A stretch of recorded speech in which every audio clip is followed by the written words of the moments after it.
जहां नजर जाएगी देखिए मशीन से नोट गिने जा रहे हैं। ये मशीनें रखी और पूरे घर में कैश बिखरा हुआ। ये तस्वीरें इससे पहले शायद ही आपने देखी होंगी।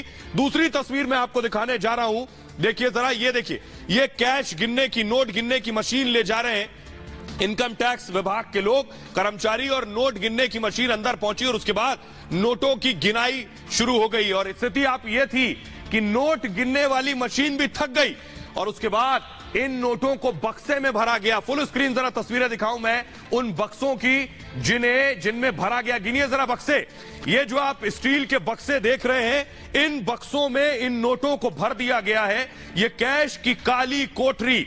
ये कानपुर से कैश बरामद हुआ। कानपुर के इत्र कारोबारी पीयूष जैन के घर से ये कैश बरामद हुआ। आइए जरा आपको इनका तारुफ कराएंगे, लेकिन उससे पहले बताता हूं कि ये कैश की काली कोठरी में क्या क्या था, कितना पैसा निकला, कितनी में गिनाई हुई, कितने टाइम में गिनाई हुई। देखिए जरा, ये मैं आपको दिखाने जा रहा हूं। काली कमाई की कुबेर को आप देख रहे हैं। ये देखिए जरा, नोटों की गड्डियां आप देख रहे हैं। जहां तक नजर जाएगी नोट ही नोट नजर आएंगे। तिजोरी भी आपके सामने आप देख रहे हैं जिसमें नोट ही भरे हुए हैं। देखिए जरा, इत्र कारोबारी के घर इनकम टैक्स ने रेड की।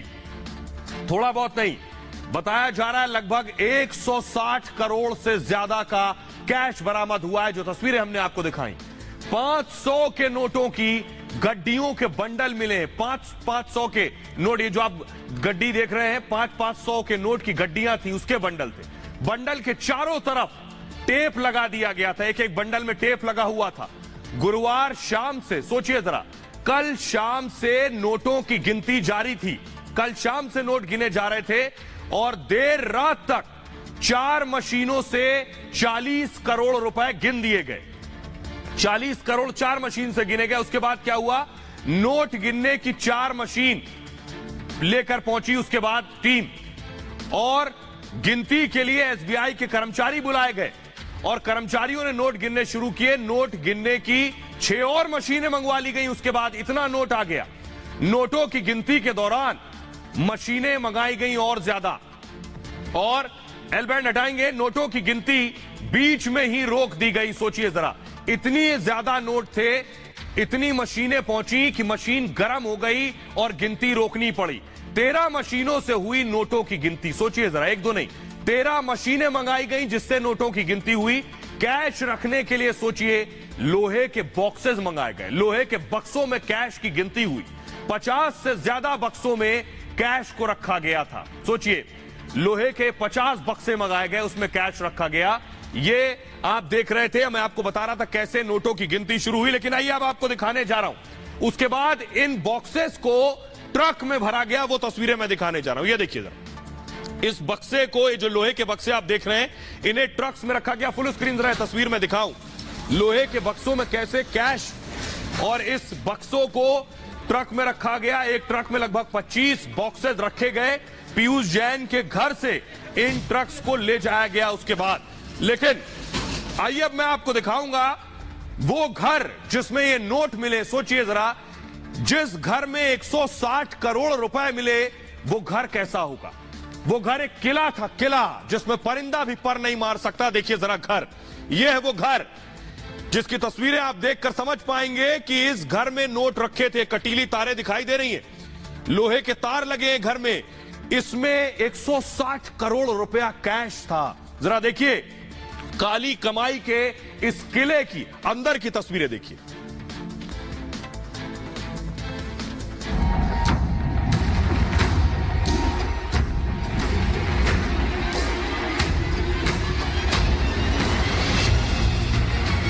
यह है काली कमाई का किला। इसी घर में छिपा कर रखे गए थे करोड़ों रुपए। इन तस्वीरों को गौर से देखिए। ये जैन भाइयों का वो ही बंगला है जहां काली कमाई का अकूत साम्राज्य जमा किया गया था। बंगले की इन तस्वीरों को देखिए। बंगले के चारों तरफ कंक्रीट की मोटी दीवारें बनाई गई। दीवार के ऊपर पहले लोहे का जाल बिछाया गया और लोहे के जाल के ऊपर लोहे के कटीले तार लगाए गए। इत्र कारोबारी पीयूष जैन की काली कमाई से बनाया गया किला। साफ तौर पर तस्वीरें आपको दिखाएंगे पीयूष जैन के इस किले की। देखिए कैसे अपनी काली कमाई से इस किले को बनाया है। साफ तौर पर जो कांटे वाले तार हैं वो लगा रखे हैं ताकि कोई अंदर ना जा सके। और अगर बात की जाए तो बाउंड्री को आप खुद देख सकते हैं कि कितनी ऊंची बाउंड्रियां बनवा रखी, लेकिन साफ तौर पर यहां पर कोई भी सीसीटीवी नहीं है। चूंकि लगातार कैश आता और जाता रहा, इसलिए यहां पर कैश की वजह से सीसीटीवी खुद पीयूष जैन ने नहीं लगवा रखा था। अब जरा इस महफूज और बख्तरबंद किले के सामने की तरफ चलते हैं।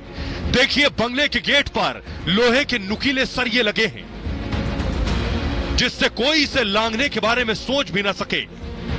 इतना ही नहीं, बंगले के चारों तरफ बनाई गई इस दीवार के ऊपर लोहे के नुकीले सरिये लगे हैं और उनके आसपास लोहे के कटीले तार। अब बंगले की खिड़कियां देखिए, काले शीशे लगे हैं जिससे कोई अंदर झांक न सके और उसे यह भी पता न चल सके कि अंदर आखिर क्या हो रहा है। अगर तस्वीरें आपको दिखाएं तो देखिए किस तरह से काले शीशे जो खिड़कियों पर लगे हैं चूंकि कोई अंदर ना देख सके, और साफ तौर पर जो कांटे वाले तार हैं वो लगा रखे हैं ताकि कोई अंदर ना जा सके। अब जरा इमारत के अंदर की तस्वीर आपको दिखाते हैं। देखिए मेन गेट से अंदर जब बंगले में एंट्री होगी तो पहले आपको स्टील से बने फौलादी गेट से पार होना होगा। अब एक बड़ा सवाल इसमें यह है कि इस भारी मात्रा में मिले कैश का क्या करने वाला था पीयूष। चूंकि उत्तर प्रदेश में नजदीक है चुनाव, कहीं इस पैसे का इस्तेमाल चुनाव में तो नहीं होना था। यही वो किलेनुमा इमारत है जहां छापा मारकर करोड़ों की काली कमाई का जखीरा बरामद किया गया है। कैश की काली कोठरी की ये तस्वीरें आज से पहले आपने कभी नहीं देखी होंगी। और आइए, इतनी काली कमाई इकट्ठा करने वाले हैं कौन, उनके बारे में आपको जरा तारुफ करा देते हैं। किसके घर से निकले हैं ये 160 करोड़ रुपए। देखिए जरा, आपको बताऊं, यूपी के कन्नौज के रहने वाले हैं, उत्तर प्रदेश के कन्नौज के रहने वाले हैं। कन्नौज के अलावा कानपुर में भी इनका घर है, कन्नौज से लगभग 1 घंटे की दूरी है। मुंबई गुजरात में भी इनका मकान है। इसके अलावा इनके कोल्ड स्टोरेज हैं, पेट्रोल पंप के भी मालिक हैं पीयूष जैन। इत्र के बड़े कारोबारी हैं, कन्नौज में इनकी फैक्ट्री है इत्र की। इसके अलावा मुंबई में भी इनके इत्र के बड़े शोरूम हैं और साथ ही साथ इत्र को विदेशों तक निर्यात भी करते हैं उनका। और थोड़ी बहुत नहीं, 40 कंपनियों के मालिक हैं, एक दो नहीं 40 कंपनियों के मालिक है पीयूष जैन। ये इनका तारुफ है। इसके अलावा आपको बताऊं कि 40 कंपनियों के मालिक हैं।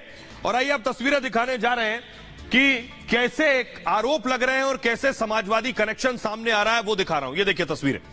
ये जो इत्र है, ये इत्र समाजवादी इत्र पिछले हफ्ते लॉन्च किया गया और दावा यह किया जा रहा है, बीजेपी की तरफ से आरोप यह लग रहा है कि अखिलेश यादव के करीबी हैं ये, ऐसा बीजेपी का आरोप है। और ये समाजवादी इत्र जो है ये पीयूष जैन का इससे ताल्लुक है। आइए आपको बताता हूं कि कैसे समाजवादी पार्टी से कनेक्शन का आरोप लग रहा है। देखिए जरा क्या कनेक्शन है दोनों का, यह आपको दिखाने जा रहा हूं। देखिए, समाजवादी पार्टी के करीबी हैं पीयूष जैन, ऐसा आरोप है। अखिलेश के नजदीकी बताए जाते हैं और समाजवादी इत्र लॉन्च किया था जो पिछले हफ्ते लगभग लॉन्च हुआ है। इत्र के लॉन्च के वक्त अखिलेश यादव मौजूद थे। महीने भर पहले लखनऊ में इसकी लॉन्चिंग हुई थी और 22 फूलों से इत्र बनाया गया था। ये जो समाजवादी इत्र था खास किस्म के 22 फूलों के जरिए बनाया गया था और चुनाव से पहले इसकी लॉन्चिंग हुई थी। समाजवादी पार्टी के एमएलसी हैं एक पंपी जैन। पंपी जैन से करीबी रिश्ता बताया जाता है पीयूष जैन का। लेकिन आपको बताऊं कि अखिलेश यादव ने इस पर सफाई दी है। उनका कहना है कि उनका कोई ताल्लुक नहीं है इनसे। देखिए अखिलेश यादव ने क्या कहा ये आपको बताएं उससे पहले जरा रिपोर्ट देखिए। बीजेपी अब समाजवादी पार्टी पर हमलावर है। देखिए रिपोर्ट। और अभी तक इन्हीं का इंतजार था कि इनकम टैक्स कब आएगा डिपार्टमेंट। अभी तो इनकम टैक्स आया है, ईडी आएगा, सीबीआई आएगी, न जाने कौन कौन सी संस्थाएं आएंगी। इनकम टैक्स के छापे पड़ रहे थे लेकिन समाजवादी पार्टी को पीड़ा हो रही थी। चोर की दाढ़ी में तिनका। समाजवादी पार्टी के 3 लोगों के यहाँ रेड हुआ, कुछ भी नहीं मिला कहीं भी। झूठ बोलता है अगर कोई कहता है किसी इनकम टैक्स के अधिकारी ने कहा कुछ मिला? समाजवाद की टोटियों में से, समाजवाद के इत्र में से नोटों की गड्डियां निकल रही हैं। रेड पर हंगामा तो खूब कटा, सियासत भी जमकर हुई, लेकिन जब इत्र कारोबारी के घर से नोटों की खुशबू इनकम टैक्स विभाग को खींच ले गई और गुफा खुली तो आंखें फटी की फटी रह गईं। अखिलेश अब तक रेड को चुनावी बता रहे थे, तो नोटों का खजाना खुलने के बाद अब बीजेपी हमलावर हो गई है। लंबे समय से मैं सोच रहा था कि समाजवादियों की टोटियों से निकलता क्या है। समाजवाद की टोटियों में से, समाजवाद के इत्र में से नोटों की गड्डियां निकल रही हैं। जैसी नोटों की गड्डियां टीवी और अखबार में मैं देख रहा हूं, ऐसी तो पिक्चरों में भी नहीं देखी जो समाजवादियों के यहां मिल रही। साइकिल वाला इतर बनवा के, समाजवादी के नाम से इतर बना के लोगों को लगवा रहे थे और बोतल दिखा रहे थे, तो उस समय उनको नहीं याद आ रहा था करोड़ों रुपए मिल रहा है जो उनके भ्रष्टाचार का रुपया है और इलेक्शन में वो इस्तेमाल करने वाले। समाजवादी पार्टी के तमाम करीबियों के यहाँ लगातार इनकम टैक्स और ईडी के छापे पड़ रहे हैं, जिसमें सैकड़ों करोड़ के कैश का खुलासा हो रहा है। समाजवादी पार्टी की साइकिल फिर परास्त होगी और उत्तर प्रदेश में योगी आदित्यनाथ जी की एक बार फिर विजय सुनिश्चित होगी। समाजवादी पार्टी के मुताबिक अखिलेश का इत्र कारोबारी पीयूष जैन के साथ कोई रिश्ता नहीं है। समाजवादी पार्टी के 3 लोगों के यहाँ रेड हुआ, मैनपुरी में मनोज के यहाँ, मऊ में राजीव राय के यहाँ, लखनऊ में नीटू के यहाँ। कुछ भी नहीं मिला कहीं भी। झूठ बोलता है अगर कोई कहता है। किसी इनकम टैक्स के अधिकारी ने कहा कुछ मिला? और आइए अब आपको बताते हैं कि आखिर अखिलेश यादव ने इस पर क्या प्रतिक्रिया दी है। अखिलेश यादव सामने आए और उन्होंने ट्वीट किया, देखिए जरा। जब चारों तरफ से हमला हुआ तो अखिलेश यादव ने एक शख्स के ट्वीट को रीट्वीट किया। अखिलेश ने क्या लिखा? अखिलेश ने लिखा, कानपुर में शिखर पान मसाला ग्रुप। एक ट्वीट को रीट्वीट किया अखिलेश ने, और इत्र कारोबारी पीयूष के घर पर पड़े छापे और बरामद नकली नोटबंदी की विफलता की कहानी बयां कर रही है। बीजेपी पीयूष जैन और शिखर पान मसाले को एसपी से जबरन जोड़कर सपा को बदनाम कर रही है। एसपी एमएलसी पंपी जैन से पीयूष का कोई ताल्लुक, कोई मतलब नहीं है। यह अखिलेश यादव ने एक ट्वीट को रीट्वीट किया था। आइए अब आपको दिखाने जा रहा हूं। दरअसल पिछले दिनों अखिलेश के करीबियों पर रेड पड़ी थी, अखिलेश के करीबियों के ठिकानों पर रेड पड़ी थी। ये वो तस्वीरें मैं आपको दिखा रहा हूं। लेकिन आइए, ये राजीव राय के घर की रेड की तस्वीरें मैं आपको दिखा रहा हूं। अखिलेश के किन करीबियों पर रेड पड़ी जिसके बाद अखिलेश पर हमले शुरू हो गए, वो देखिए जरा। अखिलेश के नजदीकी बताए जाते हैं, पार्टी के प्रवक्ता रहे हैं, उनमें है राजीव राय। ग्रिड हटाएंगे जल्दी से। समाजवादी पार्टी के नेता है, समाजवादी पार्टी के नेता है। मऊ में आवास पर आईटी रेड हुई राजीव राय के। 15 घंटे तक ये छापेमारी चलती रही। और जैनेंद्र यादव, अखिलेश यादव के ओएसडी हैं, इनके घर पर भी रेड हुई। जैनेंद्र के घर पर आयकर की रेड हुई। और अगले मनोज यादव हैं, समाजवादी पार्टी के नेता हैं, और मैनपुरी स्थित घर आईटी का छापा हुआ इनके घर पर, मनोज यादव के घर पर। 5 शहरों में 12 ठिकानों पर यह छापेमारी की गई। अखिलेश के करीबी होने का दावा राहुल भसीन के लिए कहा जाता है। अखिलेश के करीबी होने के दावा राहुल भसीन पर भी रेड हुई। आइए आपको दिखाने जा रहा हूं कि आज जो छापेमारी हुई है, यह छापेमारी पीयूष जैन जो इत्र कारोबारी है, इनके किस किस ठिकानों पर छापेमारी हुई वो देखिए जरा। पीयूष जैन के घर अलग अलग शहरों में है। उनमें उनके घर, कानपुर के घर, कन्नौज में परफ्यूम फैक्ट्री है, उस पर रेड हुई। कन्नौज में कोल्ड स्टोर है, उस पर रेड हुई। पेट्रोल पंप बताया जाता है, उस पर रेड हुई और उनके घर पर रेड हुई। इसके अलावा मुंबई के घर पर भी छापेमारी हुई, इस तरह की खबरें हैं। शोरूम पर छापेमारी हुई। आइए अब आपको बताते हैं, जिस वक्त रेड हुई वो तस्वीरें हम आपको दिखाने जा रहे हैं। ये देखिए जरा, ये उनके घर की रेड की तस्वीरें हैं जब इनकम टैक्स, फुल स्क्रीन जरा तस्वीरें लीजिए। इनकम टैक्स की जब टीम पहुंची, देखिए जरा, इनकम टैक्स की टीम पहुंची, घर का दरवाजा खुलवाया और अंदर पहुंचे। और उसके बाद जो तस्वीरें देखी वो तो मैंने आपको बता दिया कि आखिर अंदर जाकर क्या देखने को मिला। लेकिन मैं आपको बताने जा रहा हूं कि ये काली कमाई आई कहां से, काली कमाई जुटाई कहां से। आप ये जानना चाहते होंगे कि ये पैसा 160 करोड़ रुपया किसी कारोबारी के पास कहां से आ जाता है, कैसे ये लोग इतना पैसा इकट्ठा कर लेते हैं। वो मैं आपको बताने जा रहा हूं। ये देखिए जरा, ये है तरीका। कहां से आ रहा है 160 करोड़ रुपए? तो ये है तरीका। मैं आपको बताऊं कि बुधवार को शिखर मसाला जो है, पान मसाला, वहां छापा पड़ा।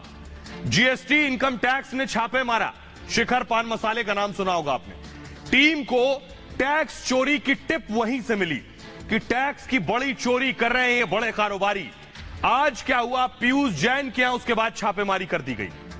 पीयूष जैन की करीब 40 कंपनियां, सोचिए एक दो नहीं, इन बड़े कारोबारियों की कंपनियां भी बहुत सी होती हैं। 40 कंपनियां, कई फर्जी कंपनियां चल रही थी। ये लोग काली कमाई बनाने के लिए फर्जी कंपनियां खोलते हैं। आगे आपको बताएंगे फर्जी कंपनियों से करते क्या है। ये फर्जी कंपनियों से 150 करोड़ की टैक्स चोरी की। फर्जी कंपनियों पर 100 करोड़ का लोन भी ले लिया। सोचिए, कंपनियां, शेल कंपनियां, और उस पर लोन भी 100 करोड़ का ले लिया। मोटी रकम के हेर फेर करने के दस्तावेज मिले। टैक्स चोरी के लिए फर्जी बिलों का इस्तेमाल किया गया और फर्जी फर्म के नाम से ये बिल बना लेते थे। 50,000 तक के जो फेक बिल है वो फर्जी होते थे। 200 फेक बिल बरामद हुए हैं और आपको बताऊं कि 4 ट्रकों में ये फर्जी बिल मिले हैं। कच्चे तैयार माल में अंतर पाया गया है। किस तरह ये एजेंसियों को मूर्ख बना रहे थे। फैक्ट्री में स्टॉक चेक हुआ, तब जाकर शक हुआ और जीएसटी बचाने के लिए ये पूरा फर्जीवाड़ा किया गया। आइए अब आपको बताने जा रहा हूं, ये पहली तस्वीर नहीं है। ये जो खजाना आप देख रहे हैं, ये देश के किसी राज्य से पहली तस्वीर आई हो ऐसा नहीं हो। इससे पहले आपको दिखाऊं, ये तस्वीर देखिए जरा। ये कुछ दिन पहले तस्वीर मैंने आपको दिखाई थी, कर्नाटक से आए थे जहां पाइप से कैश निकाल रहा था। फुल स्क्रीन जरा दिखाइए तस्वीरें। कर्नाटक की तस्वीर, पाइप से कैश निकल रहा था और रेड पड़ी। रेड के बाद पता चला कि पाइप में पैसा भरा गया था। बाल्टी भर भर के पैसा निकाला गया। यह भी काला कारोबार था, काली कमाई थी। किस तरह से पैसा छिपाया गया, टैक्स का पैसा किस तरह से छिपाया जा रहा था, वो मैंने आपको दिखाया। एक और तस्वीर मैं आपको दिखाऊंगा, तमिलनाडु की तस्वीर है।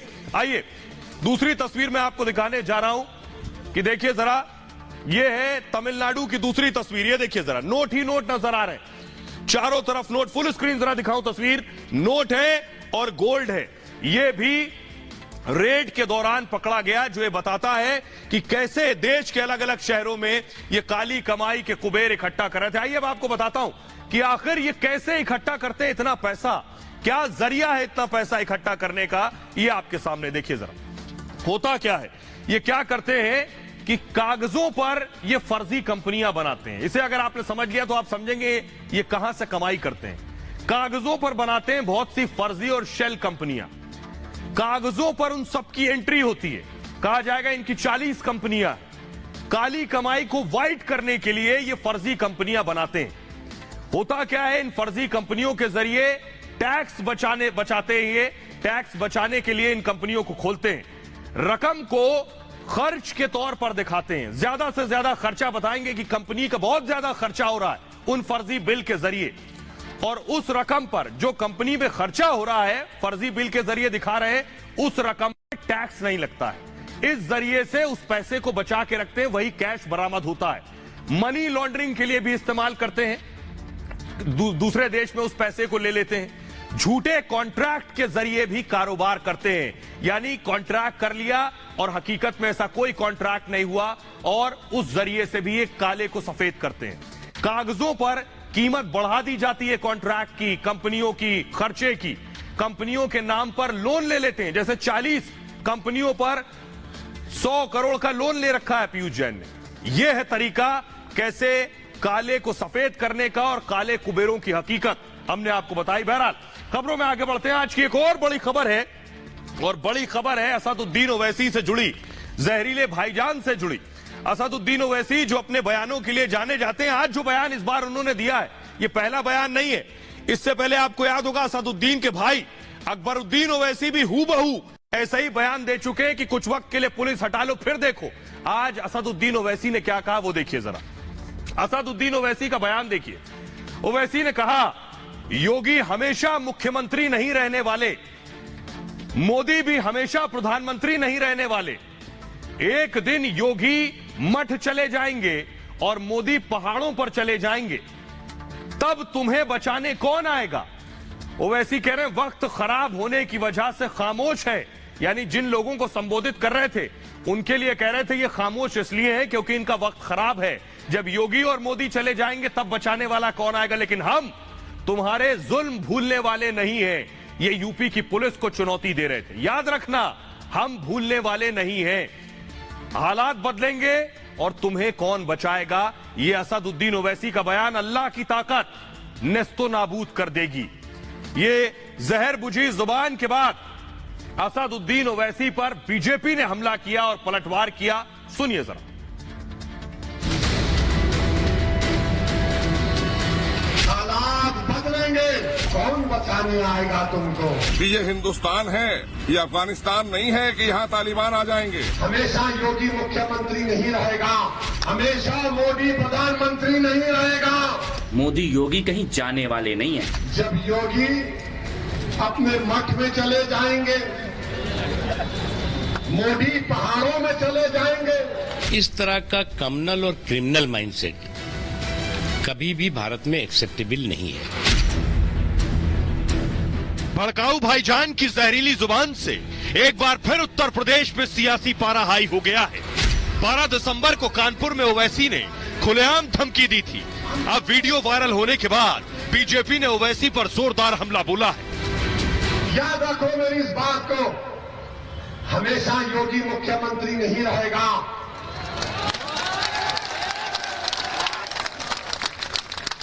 हमेशा मोदी प्रधानमंत्री नहीं रहेगा। और हम मुसलमान वक्त के एतबार से खामोश जरूर है, मगर याद रखो हम तुम्हारे जुल्म को भूलने वाले नहीं हैं। मोदी योगी कहीं जाने वाले नहीं है। इस बात को जितनी जल्दी समझ लो उतना तुम्हारे लिए अच्छा होगा।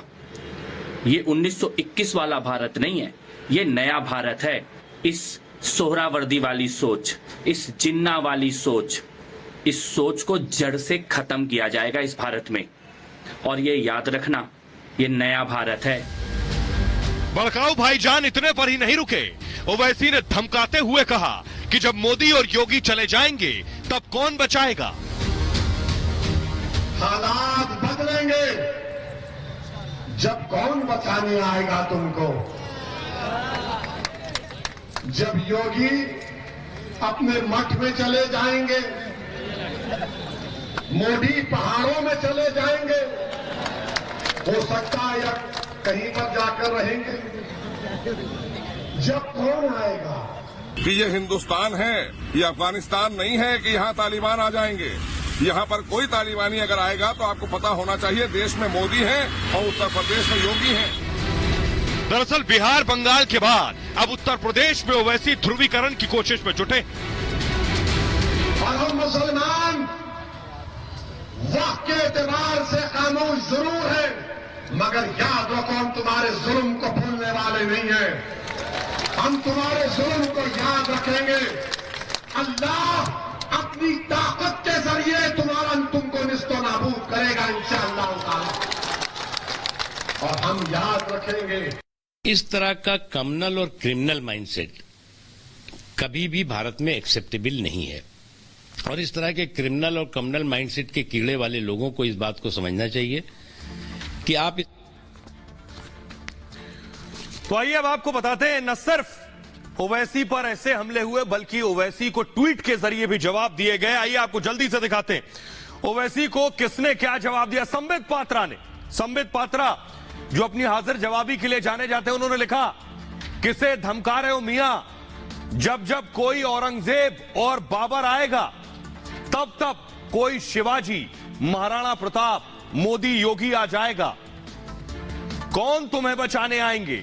मठ हो या पहाड़ हो, वहीं से तो महादेव आएंगे। संबित पात्रा के अलावा कपिल मिश्रा ने लिखा, ओवैसी ये ना सोचे कि ये 1921 वाला भारत है। जिन्ना वाली जहरीली सोच को निर्ममता से कुचला जाएगा। मोदी योगी अब कहीं नहीं जाने वाले हैं। कपिल मिश्रा ने आगे लिखा, ये जितनी जल्दी समझ जाओ उतना अच्छा होगा।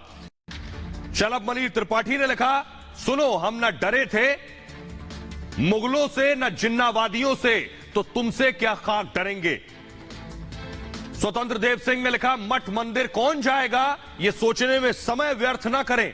वो आगे लिख रहे हैं, कागज मांग लिए तो आप कहां जाएंगे, इसकी चिंता करिए। तो ओवैसी का जैसे जवाब था वैसे ही उन्हें जवाब भी मिला। आइए अब आपको लेकिन सुनवाते हैं। ओवैसी के जहर बुझे बयान के बाद देश के लोगों में गुस्सा है। देश के लोग क्या कह रहे हैं, जरा सुनिए। प्रचार के दौरान तो ऐसी बातें करनी ही नहीं चाहिए और विकास के तरफ जाना चाहिए। विकास के तरफ जाने के बजाय वो उल्टी बात कर रहे हैं तो वो गलत है। चुनाव पर्पज से अगर बात की जाए तो उसके अंदर विकास की बात ज्यादा होना चाहिए।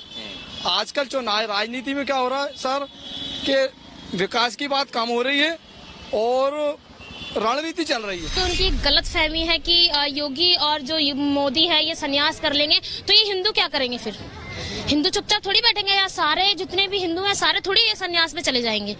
जो मोदी और योगी को पब्लिक ने जो वो दे रखा है, स्थान दे रखा है, वो कुछ सोच के दे रखा है, वो इस लायक है। देन ये बहुत बड़ी उनकी गलत फहमी है। सिर्फ वो पुलिस वालों को धमका सकते हैं, दबा सकते हैं। पब्लिक किसी के दाव में ना तो आई है और ना ही आई। हमारा देश हिंदू मुस्लिम एकता की मिसाल है और कुल मिलाकर वही होना चाहिए। ये सब अपनी पर्सनल बात रखना या पर्सनल इस चीज का फायदा उठाना तो मैं समझता हूँ बेकार। ओवैसी एक ऐसे नेता हैं जो अब आंध्र प्रदेश से खास करके हैदराबाद से निकल के वो हिंदुस्तान में अपनी राजनीति ढूंढ रहे हैं और उनको उनके पार्टी के ही कुछ समझ ले, बाकी तो उन्हें देश में कोई मानता नहीं है। क्यों? उनकी धर्म विशेष पे राजनीति है और इससे आगे उनकी कोई सोच नहीं है। जब तुम पुलिस वाले को पूरे वो लेके आ रहे हो दबाने के लिए, तो 2-4 पुलिस वाले दब गए तो उसको ये लगा कि मतलब पब्लिक ही दब जाएगी, अब तो पूरा हिंदुस्तान ही दब जाएगा। ये उसकी बहुत बड़ी गलतफहमी है। हमारे इंडिया है, ये छोटा मोटा शहर नहीं है। ये इंडिया ने अच्छे को दबाया तो फिर ये नेता क्या चीज है। तो बहुत ख्याल रखिए अपना। ये भारत की बात है। मैं फिलहाल इतना ही, एक छोटे से ब्रेक के लिए रुक रहे हैं, लौट रहे हैं कुछ और बड़ी खबरों के साथ।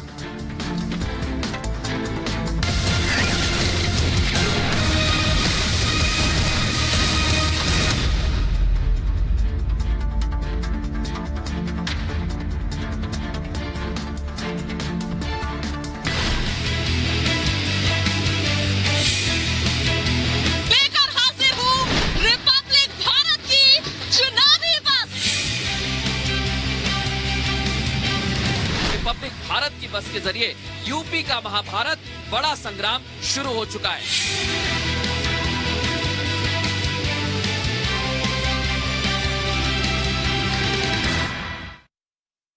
नमस्कार, बहुत स्वागत है आपका। आपके साथ मैं हूं मृदुल शर्मा।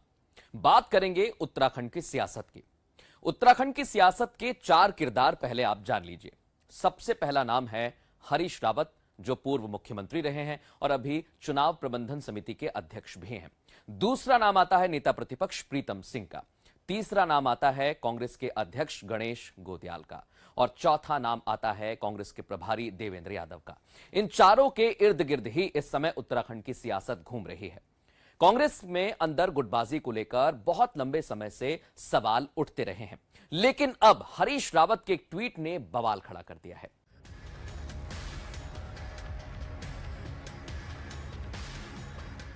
हरीश रावत ट्वीट करके संगठन के ढांचे पर सवाल उठाते हैं और विश्राम शब्द का उपयोग करते हैं।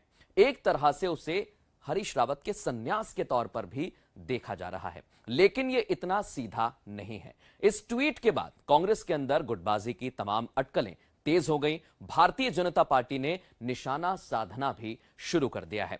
भारतीय जनता पार्टी के तरफ से पूर्व मुख्यमंत्री तीरथ सिंह रावत ने भी निशाना साधा है। जिस आदमी ने पार्टी को सींचा होगा, परिवार को आगे बढ़ाया होगा और आज उनकी बेकदरी और अपमान परिवार के अंदर हो रहा हो, तो मुझे लगता है कि ऐसे उसको देखते हुए माननीय हरीश रावत जी को संन्यास लेना चाहिए। और भी कई नेता कांग्रेस पार्टी की अंदरूनी कलह पर निशाना साध रहे हैं, लेकिन इस पूरे ट्वीट के बाद कांग्रेस पार्टी की मुश्किल बहुत ज्यादा बढ़ गई है।